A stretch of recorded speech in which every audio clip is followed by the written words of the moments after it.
Hey everyone, I want to go over how to install a window on a shipping container. So it looks like a pretty simple process. I guess it's a little subjective as far as simplicity, but there are 50 or 100 ways to do this. And if you look on YouTube, you'll see all those different ways. After installing hundreds, maybe thousands of windows, our favorite way is using 2x4 rectangular tube, steel tube. So what we do is build our frames to the windows that we need. These are 36 by 48 inch windows, and we build those frames about an 1/8 inch over the size of the window.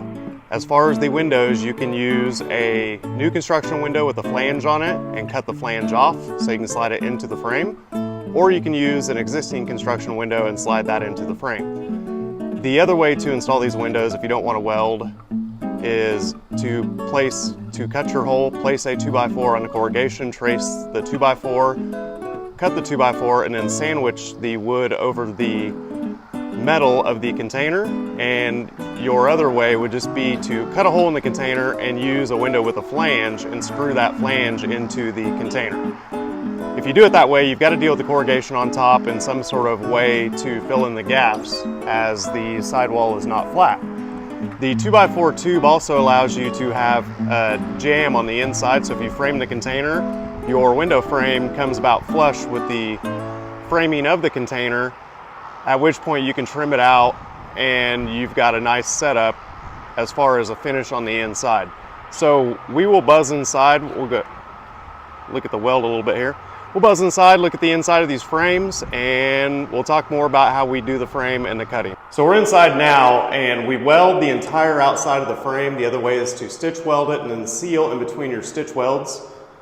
We seal on the inside behind our weld outside, and we go all the way around with the weld.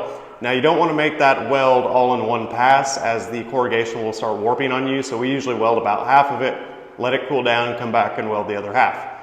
These windows are new construction windows that we cut the flange off. We slide them in with a little bit of tolerance on the frame in case we need to shim or adjust it, and then we seal these in. We do not use a drip rail on windows because the water dispersion works pretty well and the window's not going to leak anyway. It's recessed in the frame. But on doors we do use a drip rail, as the door has the threshold and seals on the side and they're more likely to leak.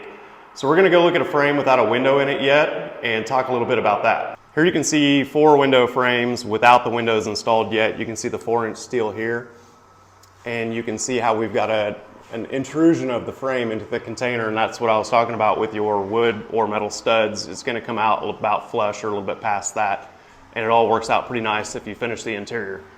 These are not getting finished, so this is going to be the final product, less some paint. So we'll walk out, take another look at the welds and how we make the cut. So you can see here, as I said, we make a weld all the way around the outside, and you do not want to do that all in one pass, as the metal will get too hot.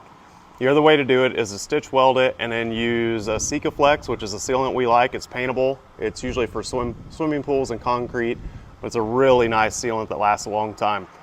As far as paint, Sherwin-Williams has paint codes. That's usually where we go. We use their exterior paint, but you can give them a paint code to the container and they can usually mix that right up for you.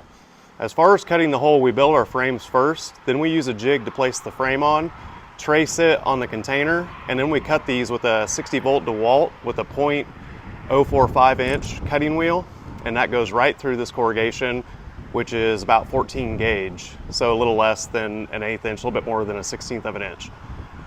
The other way to cut them is with plasma, but that just doesn't seem to do very well. It takes a long time. It is quiet, but the DeWalt can cut a window out in 5 to 10 minutes. You just want to make sure it's straight. When we put these window frames in, we don't want any more than about an 1/8 inch tolerance all the way around, or about a 1/16 inch per side. The other way, when you're doing a lot of windows like this, is to put a laser inside, and that'll line everything up for you. So I hope that helps a little bit on window installs. We just use exterior windows like good quality brands from Menards or Lowe's or Home Depot. And we also build these frames. So if you have windows you want to install in a container, we can build the frames for you. Our website is simpleshippingcontainers.com. Hope this helps on some window installation tips.